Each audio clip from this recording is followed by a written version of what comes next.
नमस्कार विद्यार्थी मित्रों, सिद्धि हिंदी विद्यालय यूट्यूब चैनल के अंतर्गत आप सबका स्वागत है।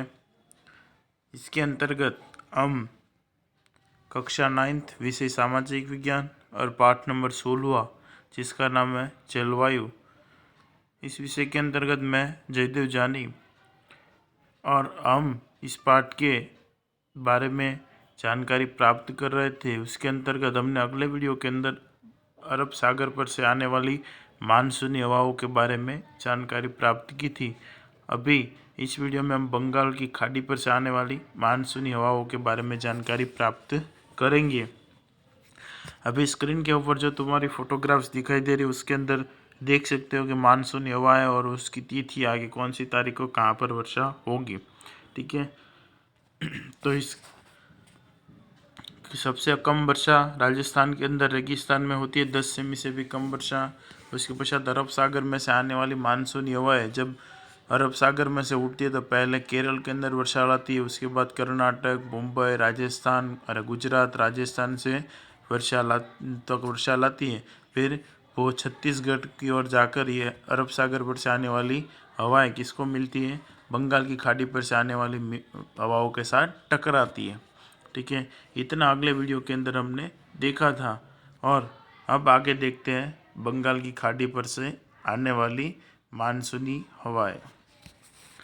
बंगाल की खाड़ी पर से बहने वाली मानसूनी हवाओं की दूसरी शाखा सर्वप्रथम पश्चिम बंगाल में प्रवेश करती है और वहां से और आगे बढ़कर मेघालय तक पहुंचती है। इन हवाओं में नमी की मात्रा अधिक होती है और इन हवाओं के कारण मेघालय में खूब अच्छी वर्षा होती है। तो बंगाल की खाड़ी पर से आने वाली हवाओं की दूसरी शाखा, एक शाखा तो हमने क्या देखी कि भाई कि अरब सागर पर से की आने वाली हवाओं के साथ टकराती है, जबकि दूसरी शाखा कहाँ से, तो वहाँ से आगे बढ़कर कहाँ से, तो पश्चिम बंगाल से आगे बढ़कर मेघालय में प्रवेश करती है और उस समय उसके अंदर नमी की मात्रा अधिक होती है, जिसकी वजह से मेघालय में अच्छी वर्षा होती है। और इसका मुख्य कारण क्या है मेघालय में अच्छी वर्षा होने का? एक तो यहाँ गारो, खासी और जेतिया पहाड़ियों के ढाल पर अधिक वर्षा होती है। पहाड़ी प्रदेश है और ऊपर से क्या है कि घने जंगलों से भरा हुआ होने के कारण क्या होता है, नमी का जो जंगल विस्तार है वर्षा को अपनी ओर खींचते हैं, इसलिए यहाँ पर अत्यधिक वर्षा होती है। पश्चिम की ओर मुड़कर हवाएं दिशा बदलकर दक्षिण पूर्व दिशा की बन जाती है और पश्चिम बंगाल, बिहार, उत्तर प्रदेश से होती हुई हरियाणा और पंजाब तक पहुंचती हैं। फिर वहां से हवाएं पश्चिम की ओर मुड़ती हुई और हवा अपनी दिशा बदल देती है, इन पहाड़ियों से टकराने के पश्चात दक्षिण पूर्व की हो जाती है और उसके पश्चात ये पश्चिम बंगाल, बिहार, उत्तर प्रदेश, हरियाणा और पंजाब तक पहुंचती है।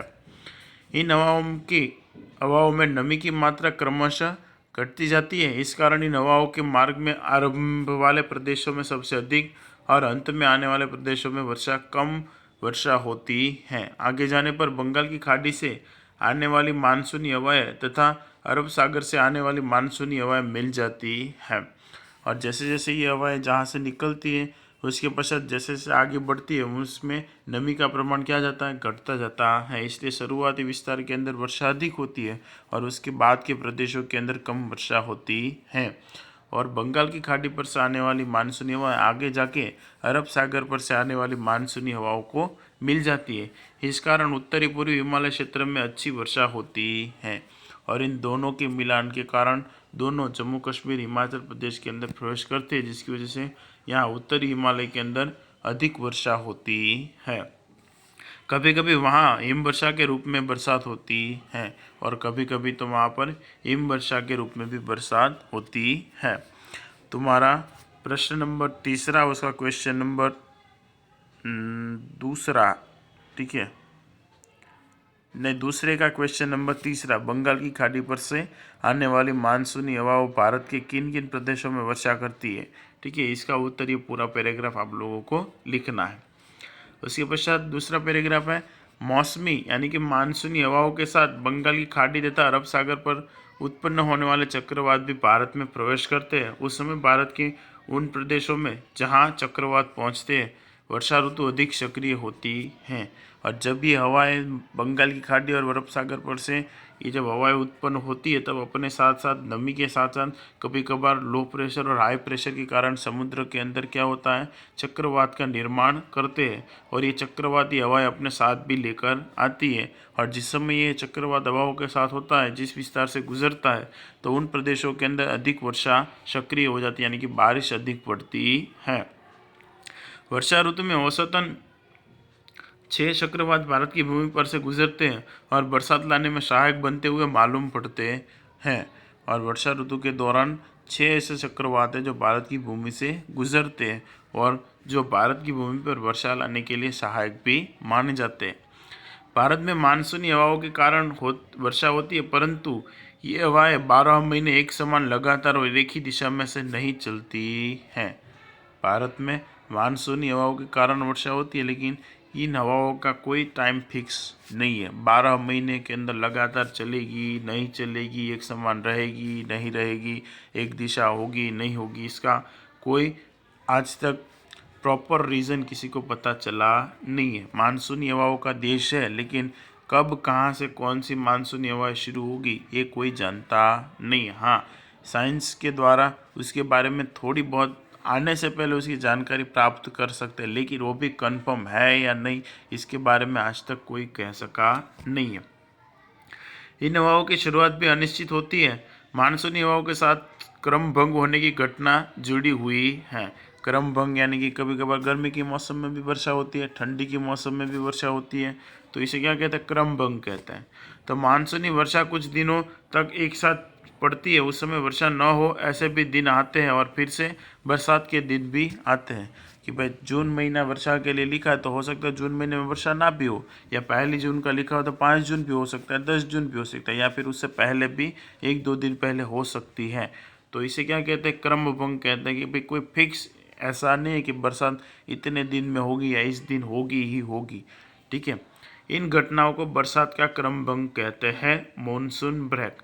और इस घटना को क्या कहते हैं, बरसात का क्रमभंग कहते हैं। हमारे देश की प्राकृतिक रचना में भी वैविध्य है। हमारे देश की प्राकृतिक रचना में भी वैविध्य आप लोग ने पढ़ा 14वें पाठ के अंदर। ठीक है, कहीं पर पठारी प्रदेश है, कहीं पर मैदानी प्रदेश है, कहीं पर हिमालय का प्रदेश है, कहीं पर पर्वतीय अरे समुद्री तटीय मैदान है, प्रायद्वीपीय पठार है, रेगिस्तान वाला विस्तार है। तो वैविध्यपूर्ण होने के कारण यहाँ पर बरसात के अंदर भी विविधता देखने को मिलती है। इन सभी बातों का प्रभाव वर्षा के वितरण पर पड़ता है। इन सभी परिबलों के कारण भारत में वर्षा की मात्रा तथा वितरण असमान है।